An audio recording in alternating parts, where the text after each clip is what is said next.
الحمدللہ والصلاة والسلام علی خیر خلق اللہ اما بعد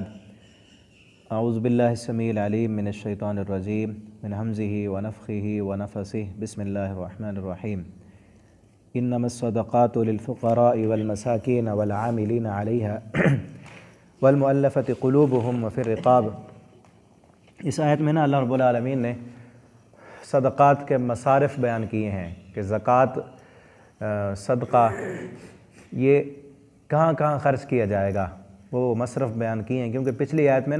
ان کا منافقین کا اعتراض بیان کیا جا رہا ہے کہ وہ کہتے ہیں آپ یہ جو مال غنیمت ہوتا ہے صدقات کا مال آپ ٹھیک طرح سے تقسیم نہیں کرتے۔ ان کے نزدیک تو یہ تھا کہ ہمیں مل جائے تو پھر تقسیم ٹھیک ہوا، اگر ہمیں نہیں ملا تو تقسیم ٹھیک نہیں ہوا۔ اللہ تعالیٰ نے فرمایا کہ کن کن کو دینا ہے اور کن کن کو نہیں دینا، کہاں کہاں آپ خرچ کر سکتے ہیں۔ انما الصدقات کہ بے شک صدقات للفقراء فقراء کے لیے ہیں، اور صدقات جو ہے نا وہ فرضی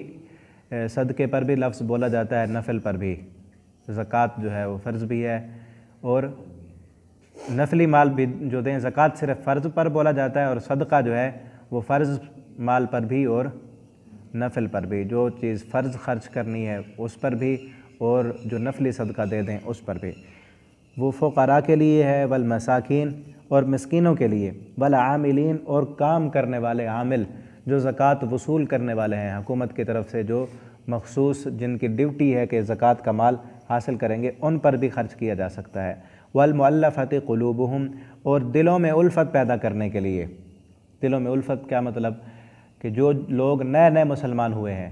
ان کو صدقے کا مال دیں۔ آپ صلی اللہ علیہ وسلم نے جیسے حنین کے موقع پر زیادہ مال ان کو دیا جو نئے مسلمان تھے، ٹھیک ہے نا۔ اس وقت بھی بعض لوگوں نے اعتراض کیا، آپ صلی اللہ علیہ وسلم نے پھر سمجھایا تو پھر وہ خاموش ہو گئے۔ جی، والمؤلفۃ قلوبہم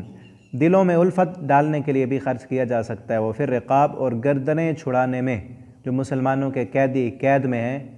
اب تم مال غنیمت کا لے کر، زکوٰۃ کا مال لے کر اپنے پاس رکھو، مسلمان تمہارے قید رہیں، اس وقت اپنوں کو تو نہ دو نا، یہاں نہیں تقسیم کرنا، اس وقت قیدیوں کو چھڑانا ہے۔ والغارمین اور قرض دار، ایسا بندہ جس نے قرض دینا ہے، وہ دبا ہوا ہے قرض کے نیچے، اس کو دو تاکہ وہ اپنا قرض ادا کر لے۔ وفی سبیل اللہ اور اللہ کے راستے میں۔ فی سبیل اللہ میں نا اس کا مفہوم بڑا وسیع ہے، اللہ کے رضا کے لیے جو بھی کام ہو، اسی فی سبیل اللہ میں جو ہے نا مساجد ہیں، مدارس ہیں، ان پر خرچ کرو۔ اللہ کے راستے میں جہاد کرنے والے مجاہدین، ان پہ خرچ کرو۔ وابن السبیل اور مسافروں کے لیے بھی، فریضۃ من اللہ یہ اللہ کی طرف سے فرض ہے کہ یہ مال ان جگہوں پر خرچ کرنا ہے، اللہ نے یہ فرض قرار دیا ہے۔ واللہ علیم حکیم اور اللہ تعالیٰ جاننے والے اور حکمت والے ہیں۔ اس میں فقراء، فقیر اسے کہتے ہیں جو تنگ دست ہو، جس کے پاس کچھ نہ ہو، اور مسکین بھی اس سے کچھ درجے بہتر ہوتا ہے کہ اس کے پاس مال تو ہے، فقیر وہ ہے بالکل تنگ حال، کچھ ہے ہی نہیں اس کے پاس، مانگنے پر مجبور ہے۔ اور مسکین وہ ہے جس کے پاس کچھ ہے تو صحیح لیکن اس کے خرچے اتنے زیادہ ہیں کہ پورا نہیں ہوتا۔ وہ قرآن میں ہے نا، وہ کشتی جس کی موسیٰ علیہ السلام نے، حضرت خضر علیہ السلام نے پھٹا اکھیڑ دیا تھا، وہ بھی مسکینوں کی تھی، کشتی تھی، کماتے تو تھے لیکن خرچ اتنا زیادہ تھا کہ وہ پورا نہیں ہوتا تھا، اسے مسکین کہتے ہیں۔ تو دونوں کو دیا جا سکتا ہے، جو بالکل تنگ حال ہے اسے بھی دیں، جو اتنا کماتا ہے کہ پورا نہیں ہوتا، اس کا خرچے زیادہ ہیں، اسے بھی دے دیں۔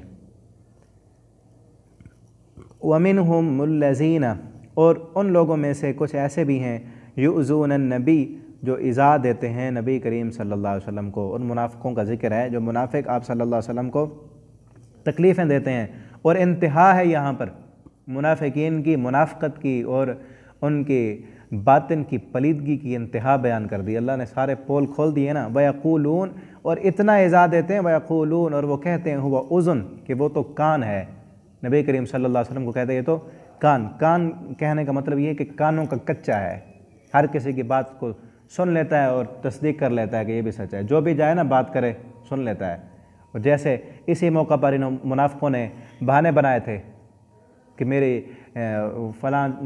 مجبوری ہے، میری فلاں مجبوری ہے، میں اس طرح نہیں جا سکتا۔ آپ صلی اللہ علیہ وسلم ہر کسی کی بات سنتے اور اجازت دے دیتے۔ آپ منافق جب اجازت لے کر جاتے نا، اپنی علیحدہ مجلسیں کرتے، وہاں جا کر کہتے میں نے یہ بہانہ چلایا، میں نے یہ چلایا، میں نے یہ چلایا۔ جب سب کا سنتے نا پھر ہنستے، دیکھو نا کیسے کانوں کا کچا، اس کو اتنا نہیں پتہ چلتا کہ میں جھوٹ بول رہا ہوں، میں نے جھوٹ بول کر بہانہ بنایا، آپ صلی اللہ علیہ وسلم نے اسے سچ سمجھ لیا، اتنا بھی بصیرت نہیں ہے، اب اسی پر جا کر ایک چکر چلاتے، اپنے باطن کے پلیدگی کو ظاہر کرتے، جنگ پر جہاد پر نہیں جاتے، اور پھر آ کر مذاقیں کرتے، کہتے ہو اذن، آپ تو کان ہیں۔ قل، آپ اللہ تعالیٰ فرماتے ہیں ان سے کہہ دیں اذن خیر لکم، اگر آپ صلی اللہ علیہ وسلم ہر ایک کی بات سنتے ہیں نا یہ تمہارے لیے بہتر ہے، آپ ہر ایک کی بات سن لیتے ہیں نا، یؤمنو، اور ایمان رکھتا ہے، باللہ، اللہ پر، آپ صلی اللہ علیہ وسلم ایمان رکھتے ہیں اللہ پر، ویؤمنو، اور ایمان اعتماد کرتے ہیں آپ للمومنین، مومنوں پر۔ آپ یہ نہ سمجھیں کہ اگر آپ نے بہانے چلائے ہیں تو آپ صلی اللہ علیہ وسلم نے اگر آپ کی بات مان لی ہے، کیا اس کا مطلب یہ ہے کہ آپ کے دل کو بھی سچا تسلیم کر لیا ہے؟ آپ تو لڑائی نہیں کرنا چاہتے، آپ کو زبردستی آپ پر نہیں کرنا چاہتے، آپ کے ذمہ تو صرف بتا دینا ہے، اسی لیے آپ پر زبردستی نہیں کی، بلکہ ایمان تو صرف یقین تو ان کی باتوں کا ہے جو مومن ہیں، جی، وَيُؤْمِنُ لِلْمُؤْمِنِينَ، اور آپ کا اعتماد صرف مومنوں پر ہے، وَرَحْمَةٌ لِلَّذِينَ، اور آپ صلی اللہ علیہ وسلم رحمت ہیں للذین، ان لوگوں کے لیے جو ایمان لائے، آپ کے لیے رحمت نہیں ہے، منکم، تم میں سے، والذین، اور وہ لوگ، یؤذون، جو دکھ دیتے ہیں نا رسول اللہ، اللہ کے رسول صلی اللہ علیہ وسلم کو ایذا دیتے ہیں، ایسی ایسی باتیں کرتے ہیں، لہم عذاب علیم، ان کے لیے دردناک عذاب ہے۔ یحلفون باللہ، وہ قسمیں اٹھاتے ہیں، باللہ، اللہ کی قسمیں اٹھاتے ہیں، لکم، تمہارے لیے، لیرزوکم، تاکہ وہ راضی کر دیں تم کو، واللہ، اور اللہ تعالیٰ، ورسولہ، اور اس کا رسول، احق کو زیادہ حقدار ہے، ان یرزو، کہ اس کو راضی کریں، ان کانوا مومنین، اگر یہ مومن ہیں۔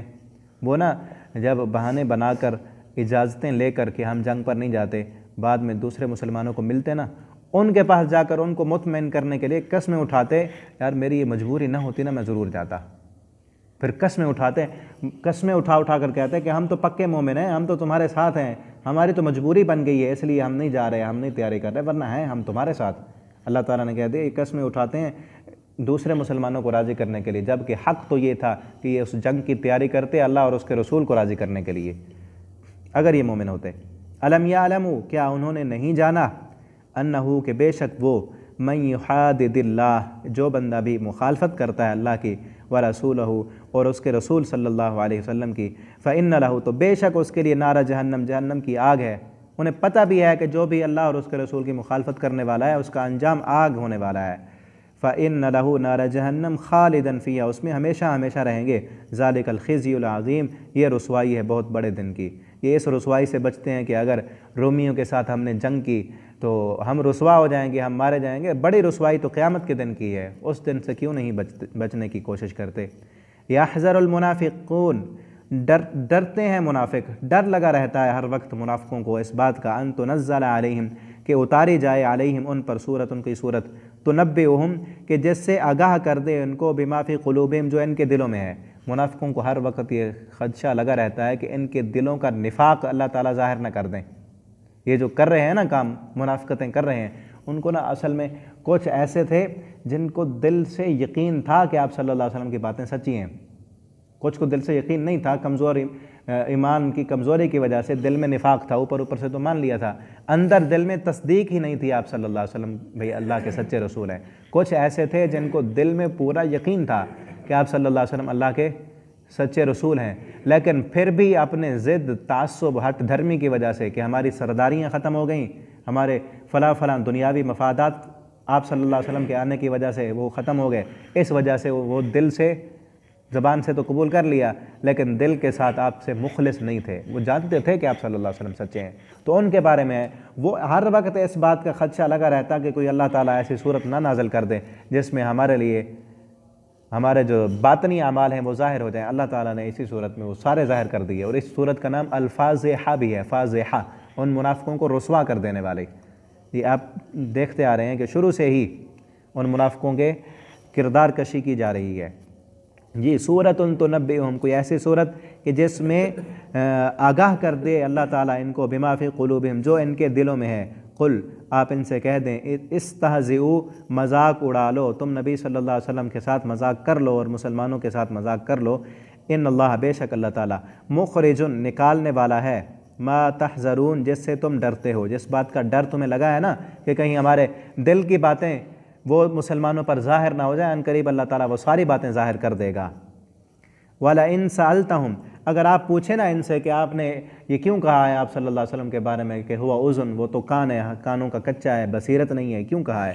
تو لا یقولون، البتہ وہ ضرور کہیں گے، انما کننا، کہ بے شک تھے ہم نخوض، بحث مباحثہ کر رہے تھے، ونلعب، دل لگی کر رہے تھے، کھیل کود کر رہے تھے، ایسے ہم نے تو ایسے مذاق میں کہہ دیا تھا، وقت پاس کرنے کے لیے ہم گپ شپ لگا رہے تھے، تو گپ شپ میں ہم نے یہ بات بھی کہہ دی۔ قل، آپ ان سے کہہ دیں، اب اللہ و آیاتہ، کیا اللہ کے ساتھ، و آیاتہ، اور اللہ کی آیتوں کے ساتھ، و رسولہ، اور اس کے رسول کے ساتھ، کنتم تستہزئون، تم مذاق اڑاتے ہو، تمہیں مذاقیں کرنے کے لیے اللہ کی آیتیں، اللہ کا رسول تمہیں بچا ہے، کوئی اور چیز نہیں ہے تمہارے لیے بات کرنے کے لیے، مذاق کرنے کے لیے، اللہ کے ساتھ مذاق کرتے ہو، اللہ کے دین کے ساتھ، اللہ کے رسول صلی اللہ علیہ وسلم کے ساتھ مذاقیں کرتے ہو۔ آج بھی دیکھیں نا، کئی لوگ داڑھی کا مذاق اڑاتے ہیں، پردے کا مذاق اڑاتے ہیں، ٹخنوں سے شلوار اونچی رکھیں اس کا مذاق اڑاتے ہیں۔ کوئی بندہ ایسی مجلس میں چلے جائیں، سگریٹ نہیں پیتے تو آپ مذاق اڑائیں گے، آپ فلم نہیں دیکھتے تو مذاق اڑائیں گے، دیکھو جی اس کو پتہ ہی نہیں آج کل دنیا معاشرہ کہاں پہنچ گیا ہے، اور یہ ابھی تک وہی پرانی باتیں کرتا ہے۔ تو یہ مذاق اللہ کے ساتھ، اللہ کے دین کے ساتھ، اسلام کے ساتھ، شریعت کے ساتھ مذاق اڑانے والے منافقین ہوتے ہیں، ان کا ایمان اللہ کو قبول نہیں ہے، ان قریب اللہ دنیا میں بھی ان کو رسوا کرتا ہے، آخرت میں بھی ان کے لیے رسوائی ہے۔ آپ ان سے کہہ دیں لا تعتذروا، کہ آپ معذرتیں نہ کرو،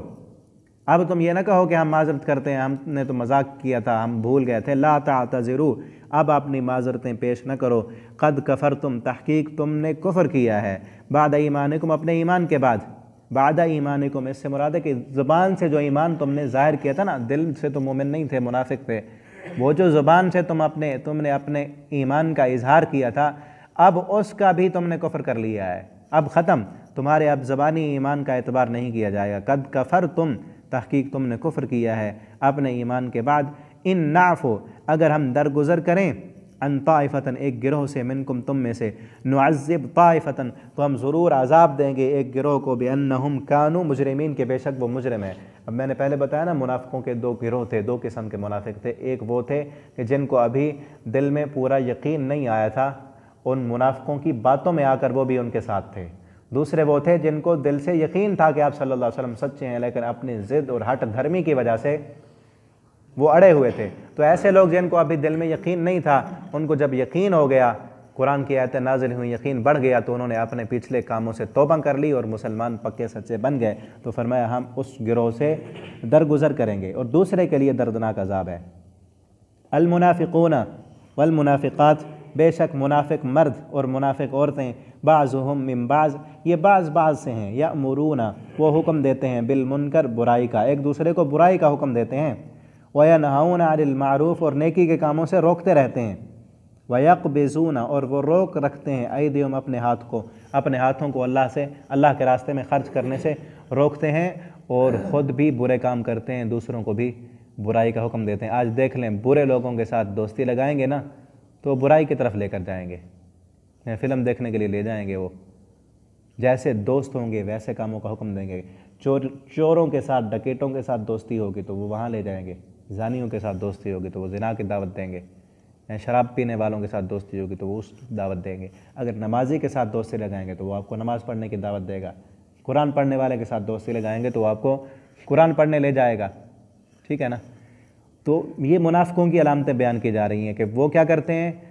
گناہ کا حکم دیتے ہیں اور نیکی کے کام سے روکتے ہیں۔ اگر آپ نیکی کرنے لگیں، نماز پڑھ کے کیا کرے گا یار، قرآن پڑھ کے کیا کرے گا، قرآن کی ڈگری سے کون سا تیری ملازمتیں مل جائیں گی، تجھے نوکری ملے گی،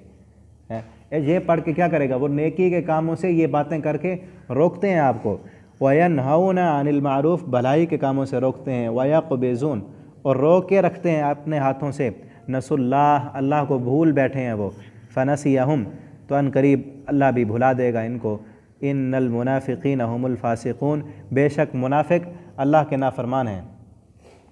وعد اللہ، اللہ نے وعدہ کیا ہے المنافقین، ان منافقوں سے، منافقین منافق مردوں سے بھی، والمنافقات، اور منافق عورتوں سے بھی، والکفار، اور سارے کافروں سے بھی وعدہ کیا ہے کس چیز کا، نار جہنم، جہنم کی آگ کا، خالدین فیہا، ہمیشہ رہیں گے وہ اس آگ میں، ہی حسبہم، وہ کافی ہوگی ان کو آگ، یہ نہیں کہ کم ہوگا وہ عذاب، کافی ہوگا، وَلَعَنَهُمْ، اور لعنت ہے ان پر اللہ کی، وَلَهُمْ عَذَابٌ مُقِيمٌ، اور وہ ہمیشہ رہنے والا عذاب ہے ان کے لیے۔ كَالَّذِينَ مِن قَبْلِكُمْ، یہ ان لوگوں کی طرح ہے جو ان سے پہلے تھے۔ ان سے پہلے جو لوگ گزر چکے ہیں نا، انہوں نے بھی انہی کی طرح کیا ہے۔ کانوا اشد منکم قوہ، ان سے پہلے گزرنے والے ان سے زیادہ قوت والے تھے۔ اشدہ زیادہ شدید تھے، منکم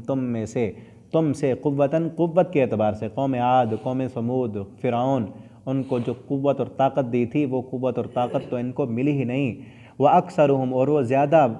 بڑے ہوئے تھے، اموالا، مال کے اعتبار سے، ان کو مال بھی ہم نے زیادہ دیا تھا، وَأَوْلَادًا، اولادیں بھی تم سے زیادہ ان کو ملی تھیں۔ فَاسْتَمْتَعُوا، پس انہوں نے فائدہ اٹھایا، بِخَلَاقِهِمْ، اپنے حصے کا، انہوں نے اپنے حصے کا دنیا میں جو فائدہ اٹھانا تھا، اپنے مال سے، اولاد سے، بیویوں سے، دنیا کی زیب و زینت سے انہوں نے فائدہ اٹھایا۔ فَاسْتَمْتَعْتُمْ، پس تم بھی فائدہ اٹھا لو، جتنی مہلت تمہاری ہے تم بھی اتنے دن دنیا میں عیش و عشرت کر لو۔ بِخَلَاقِهِمْ، اپنے حصے کا فائدہ لے لو۔ كَمَا اسْتَمْتَعَ الَّذِينَ، جس طرح فائدہ اٹھایا تھا ان لوگوں نے، من قبلکم، جو تم سے پہلے تھے، بِخَلَاقِهِمْ، اپنے حصے کا۔ وَخُذْتُمْ، اور بحثوں میں پڑے تم، کالذین خاضوا، جس طرح بحث مباحثہ کیا تھا ان لوگوں نے جو تم سے پہلے تھے۔ انہوں نے بھی اسی طرح منافقتیں اور بحث مباحثے، انبیاء پر باتیں، اللہ کی کتاب پر باتیں، اپنے عقل کو، اللہ کی باتوں کو عقل پر پیش کرنا کہ یہ بات ہمارے عقل میں نہیں آتی کہ مر کر مٹی ہو جائیں گے، ہڈیاں گل سڑ جائیں گی، دوبارہ کس طرح اٹھیں گے، جنت کہاں ہے، جہنم کہاں ہے، کون حساب کتاب لے گا۔ اس طرح کے بحث مباحثے ان پہلے لوگوں نے بھی کیے تھے جس طرح کہ اب تم کر رہے ہو۔ ہاں جی، اولئک حبطت اعمالہم، یہی لوگ ہیں کہ ان کے اعمال ضائع ہو جائیں گے، فی الدنیا، دنیا میں، والآخرۃ، اور آخرت میں بھی۔ واولئک هم الخاسرون، یہی لوگ ہیں خسارہ اٹھانے والے۔ الم یأتہم، کیا نہیں آئی ان کے پاس، نبأ، خبر، الذین، ان لوگوں کی، من قبلہم، جو ان سے پہلے تھے، کیا ان مشرکین مکہ کے پاس، ان مدینہ کے منافقوں کے پاس ان پہلے لوگوں کی خبر نہیں آئی جو ان سے پہلے قومیں گزر چکی ہیں؟ قوم نوح علیہ السلام کی قوم، وعاد، اور عاد علیہ السلام کی قوم، ثمود کی قوم، وقوم ابراہیم، اور ابراہیم علیہ السلام کی قوم، واصحاب مدین، اور مدین والے، اور مدین کی قوم، اس کی خبر نہیں آئی، والمؤتفقات، اور کئی الٹائی گئی بستیاں، کتنی بستیاں ایسی تھیں، ان کا نام لیں تو بڑا طویل ہو جائے گا کام۔ کتنی بستیاں تھیں جن کو نیچے سے ہم نے اٹھایا، آسمانوں کی بلندیوں پر لے گئے، پھر الٹا کر کے زمین پر پٹخ دیا، وہ الٹائی گئی بستیاں، ان کی خبریں ان تک نہیں پہنچی۔ اتتہم، آئے تھے ان کے پاس، رسلہم، ان کے رسول، بالبینات، روشن دلیلیں لے کر، فما کان اللہ لیظلمہم، نہیں ہے اللہ تعالیٰ ان پر ظلم کرنے والا۔ یہ سب جو کیا نا، ان قوموں کو تباہ و برباد کیا، پیچھے واقع پڑھ چکے ہیں ہم سورۃ الاعراف میں کہ انہوں نے خود ظلم کیا تھا، اللہ نے ظلم نہیں کیا۔ ولیکن کانوا انفسہم یظلمون، وہ اپنے نفسوں پر خود ظلم کرنے والے تھے۔ جس طرح یہ منافقتیں کر کر کے اپنی جانوں پر خود ظلم کر رہے ہیں، اسی طرح انہوں نے بھی اپنے آپ پر خود ظلم کیا تھا۔ اس آیت میں نا قرآن کریم کا واحد مقام ہے یہ کہ یہاں پر ابراہیم علیہ السلام کی قوم کا ذکر ہے، اور اس انداز سے ذکر ہے کہ ابراہیم علیہ السلام کی قوم پر بھی عذاب آیا، وہ گویا کہ، اور کسی اور جگہ پر قرآن میں یہ واضح دلائل نہیں ہیں کہ ابراہیم علیہ السلام کے جانے کے بعد اس کی قوم پر بھی عذاب آیا ہو، لیکن یہاں سے معلوم ہوتا ہے کہ ابراہیم علیہ السلام کی قوم پر بھی عذاب آیا تھا۔ جی، والمؤمنون والمؤمنات بعضهم اولیاء بعض، مومن مرد اور مومن عورتیں بعض کے دوست ہیں۔ یہاں سے نا واضح کر دیا کہ مومن جو ہے نا وہ دلی دوستی ہمیشہ مومن کے ساتھ رکھتا ہے، منافق ہوگا جو وہ منافق کے ساتھ دوستی رکھے گا، اور کبھی وہ کافر مومنوں کو دوست نہیں بناتے۔ آج بھی دیکھ لیں جتنے بھی کافر ہیں نا، یہودی، عیسائی، سکھ، ہندو، وہ مسلمان کو اپنا دوست نہیں بنائیں گے۔ ظاہراً ان کو کوئی دنیاوی فائدہ ہو، مالی منفعت ہو تو پھر تو دوستی لگا لیں گے، ورنہ دل سے کبھی وہ مسلمان کے ساتھ دوستی لگانے والے نہیں ہیں۔ لیکن مسلمان ہی ایسا ہے، کائنات کا سب سے روکھا اور پھیکا انسان مسلمان، کلمہ پڑھنے والا، کہ وہ ہر کسی کو دوست بنایا ہوا ہے۔ یہ ابھی 14 فروری گزرا ہے، ویلنٹائن ڈے، یہ ان کا عیسائی تھا، کافر، وہ اپنا معاشقہ چلاتے ہوئے وہ مر گیا، ایک لڑکی کی خاطر اس نے جان دی، انہوں نے اس کے لیے وہ دن منانا شروع کیا، تو ہم مسلمان ان کے پیچھے ہیں۔ ان کا 25 دسمبر ہو، ان کا دن ہو کرسمس ڈے، مسلمان ان میں شامل ہیں، سکھوں کے دن ہو ہم ان میں شامل ہیں، یہودیوں کے دن ہو ان کو منانے میں ہم شامل ہیں، ہے نا؟ ایسے کبھی ایسے نہیں ہوا کہ وہ سکھ آئے انہوں نے کہا ہو کہ ہم عید الفطر کی نماز پڑھیں گے آپ کے ساتھ، عیسائیوں نے کہا ہو کہ ہم آپ کا جمعہ کا دن ہے ہم بھی آئیں گے آپ کے ساتھ جمعہ پڑھیں گے، وہ کبھی نہیں کرتے۔ ہم مسلمان ہی ان میں جاتے ہیں، ان کے ساتھ دوستیاں لگاتے ہیں، اور اور انہیں اپنا لیڈر اور قائد سمجھتے ہیں، ان کی تہذیب کو اپناتے ہیں، وہ ہماری تہذیب نہیں اپناتے۔ یہ ہماری تہذیب ہے داڑھی رکھنا، پردہ کرنا، اسلام نے دی ہے ہمیں یہ تہذیب۔ کتنے مسلمان ہیں جو داڑھی نہیں رکھتے؟ کبھی ایسے ہوا ہے کسی یہودی نے، کسی عیسائی نے کہا ہو کہ میں بھی داڑھی رکھتا ہوں کیونکہ مسلمان داڑھی رکھتے ہیں، میں بھی ویسے کپڑے پہنوں گا جیسے مسلمان پہنتے ہیں؟ مسلمان ان کے پیچھے جاتے ہیں۔ اللہ تعالی ہم مسلمانوں کو سمجھنے کی توفیق دیں کہ وہ دل سے ہمارے خلاف ہیں، ہمارے خیر خواہ نہیں ہیں، ہمارے دشمن ہیں۔ اور اللہ تعالیٰ فرماتے ہیں لن ترضى عنك اليهود ولا النصارى، یہ کبھی آپ سے راضی نہیں ہو سکتے حتیٰ تتبع ملتهم، یہاں تک کہ آپ ان کی پیروی کرنا شروع کر دیں، ان کے دین کے پیچھے چلیں، پھر راضی ہو جائیں گے۔ ورنہ کبھی نہ یہ ویلنٹائن ڈے منانے سے راضی ہوں گے، نہ زنا کرنے سے، نہ شرابیں پینے سے۔ یہ روڈ پر مسلمان کھڑے ہو کر زنا کرنا شروع کر دیں نا، پھر بھی وہ یہودی راضی نہیں ہوں گے ہم سے۔ جب تک اپنے دین کو نہیں چھوڑتے اس وقت تک راضی ہونے والے نہیں ہیں۔ تو ہم مسلمانوں کو، مومنوں کو یہ چاہیے کہ مومنوں کو یہ اپنا دوست بنائیں، مسلمانوں کو۔ والمؤمنون والمؤمنات بعضهم اولیاء بعض، مومن مرد اور مومن عورتیں ایک دوسرے کے مددگار ہیں، ایک دوسرے کے دوست ہیں۔ یأمرون بالمعروف، یہ ایک دوسرے کو نیکی کا حکم دیتے ہیں۔ وینہون عن المنکر، اور گناہوں سے روکتے ہیں۔ ویقیمون الصلاۃ، اور نمازیں قائم کرتے ہیں۔ ویؤتون الزکوٰۃ، اور زکوٰۃ ادا کرتے ہیں۔ ویطیعون اللہ، اور اللہ کی اطاعت کرتے ہیں۔ ورسولہ، اور اللہ کے رسول صلی اللہ علیہ وسلم کی بھی اطاعت کرتے ہیں۔ اولئک، یہی لوگ ہیں، سیرحمہم اللہ، ان قریب رحم کرے گا ان پر اللہ تعالیٰ۔ ان اللہ، بے شک اللہ تعالیٰ، عزیز حکیم، غالب ہے اور حکمت والا ہے۔ وعد اللہ المؤمنین، اللہ نے وعدہ کیا ہے مومن مردوں سے، والمؤمنات، اور مومن عورتوں سے بھی، جنات، باغات کا، تجری، بہتی ہیں، من تحتہا، اس باغ کے نیچے، الانہار، نہریں، خالدین، ہمیشہ رہیں گے، فیہا، اس میں، ومساکن طیبۃ، اور وہاں پر گھر ہیں پاکیزہ، فی جنات عدن، ہمیشگی والے باغات میں، ورضوان، اور رضامندی ہوگی وہاں پر، من اللہ، اللہ کی طرف سے، اکبر، جو بڑی ہے۔ جنت میں جو اللہ کی رضا ہے وہ سب سے بڑی ہے۔ جنت میں مساکن، اچھے اچھے گھر بھی ہوں گے، اتنے بڑے محلات، اور جنت جو ہے نا وہ ایک بہت بڑی سلطنت کا نام ہے۔ کیونکہ محل جو محل ہم کہتے ہیں نا، تو دنیا کا محل جو دیکھا ہے وہ نہیں ہے، سب سے ادنا درجے کا جو جنتی ہوگا اس کو کتنی جنت ملے گی؟ اللہ تعالیٰ کہیں گے کہ جاؤ جنت میں، تو وہ کہے گا اللہ سارے تیرے بندے جنت میں چلے گئے، جنت تو بھر چکی ہوگی، میرے لیے جگہ نہیں ہوگی۔ اللہ تعالیٰ اسے کہیں گے جا، تیرے لیے اتنی جنت ہے جتنی پوری دنیا تھی نا، پوری دنیا اور اس دنیا کے مثل 10 گنا اور زیادہ۔ یہ آخری جنتی کو اتنی بڑی جنت ملے گی، تو اس سے پہلے جانے والے وہ کتنے ہوں گے؟ تو اس زمین سے کروڑوں گنا بڑی ہوگی جنت، لاکھوں گنا، کروڑوں گنا بڑی جنت ہوگی، بہت بڑی سلطنت ہوگی، کئی محلات ہوں گے وہاں پر، اور حوریں ہوں گی وہاں پر، نہریں ہوں گی شراب کی، طہورہ کی، اور جو ہے نا غلام ہوں گے، اور پیالے ہوں گے ہر طرف بکھرے ہوئے، اور کہیں باغات، کہیں پر بڑے بڑے محل، کوئی سونے کے، کوئی چاندی کے، ٹھیک ہے نا۔ اور سب سے بڑی چیز جو ہوگی نا وہ اللہ کی رضامندی ہوگی، سب سے بڑی چیز۔ وَرِضْوَانٌ مِّنَ اللَّهِ اکبر، وہاں پر اللہ تعالیٰ فرمائیں گے کہ جنتیوں آج میں تم پر راضی ہوں، کبھی ناراض نہیں ہوں گا۔ اور پھر اس سے بڑی، سب نعمتوں سے بڑی نعمت وہ اللہ تعالیٰ کے چہرے کا دیدار ہوگا۔ اور اللہ تعالیٰ نے یہ اس لیے کہا ہے کیونکہ آج نا کچھ لوگوں نے یہ تصور بنایا ہے کہ جنت کی نعمتیں جب بتائی جائے نا کہ وہاں پر شراب کی نہریں ہوں گی، وہاں پر حوریں ہوں گی، جو ہے نا ادھر ادھر سے خادم غلام ہوں گے، اور جنتی جو چاہے گا گوشت کھائے گا پرندوں کا، پھر شراب پیے گا، پھر جو ہے نا وہ حوریں ہوں گی۔ انہوں نے یہ تصور پیش کیا ہے یہ دنیا میں جتنے بھی نیک لوگ ہیں نا، بزرگ ہیں، اللہ کے ولی ہیں، وہ جنت میں جائیں گے نا، یہ نیکی کا سارا اوپر والا جو جبہ اور لباس ہے اتار کر پھینک دیں گے، اور دنیا کے میں جو جیسے فحاشی اریانی کرنے والے ہوتے ہیں نا ویسے ہو جائیں گے۔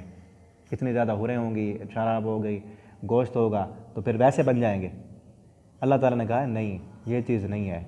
دنیا میں جس طرح عیاشیاں کرنے والے ہیں نا، یہ چیز عیش و عشرت کی انتہا ہوتی ہے کہ شراب بھی ہے، عورتیں بھی ہیں، گوشت بھی ہے، اور بڑے بڑے محلات بھی ہیں۔ دنیا میں یہ عیش و عشرت کی انتہا سمجھی جاتی ہے، اور وہاں پر بھی یہ سب کچھ اس سے بڑھ کر ہوگا، کئی گنا زیادہ ہوگا۔ اور شراب ایسی نہیں ہوگی جو دنیا میں پیتا ہے انسان تو دماغی کیفیت ختم ہو جاتی، وہ دماغ پر اثر انداز ہونے والی نہیں ہوگی۔ تو اس لیے اللہ تعالیٰ نے بار بار وہاں فرمایا جو جنت میں سب سے بڑی نعمت ہوگی نا وہ اللہ کی رضا ہوگی۔ جنت میں جنتی پہنچ کر بھی اللہ کا ذکر کریں گے، اللہ کی حمد و ثنا کریں گے، اور اللہ تعالیٰ کی رضا کو چاہیں گے، اللہ تعالیٰ کا چہرہ دیکھنا چاہیں گے۔ سب سے زیادہ آنکھوں کو ٹھنڈک اس وقت ملے گی جب اللہ کے چہرے کا دیدار ہوگا۔ تو اس کا یہ مطلب ہرگز نہیں ہے کہ وہاں پر جا کر دنیا والی یہ ساری جو کیفیت ہے اللہ کو راضی کرنے کی وہ بھول جائے گی، وہاں بھی اللہ کو راضی کرنے کی کوشش کریں گے، اور اللہ تعالیٰ فرمائیں گے کہ میں راضی ہو گیا، ورضوان من اللہ اکبر۔ تو اللہ تعالیٰ کی رضا جنتیوں کو سب سے بڑی نعمت یہی ہوگی کہ اللہ کی رضامندی مل جائے گی۔ اللہ تعالیٰ ہم سب کو یہ نصیب فرما دیں، جنت بھی، اور جنت میں اپنا دیدار بھی اور اپنی رضا بھی۔ ذالک هو الفوز العظیم، فرمایا یہ کامیابی ہے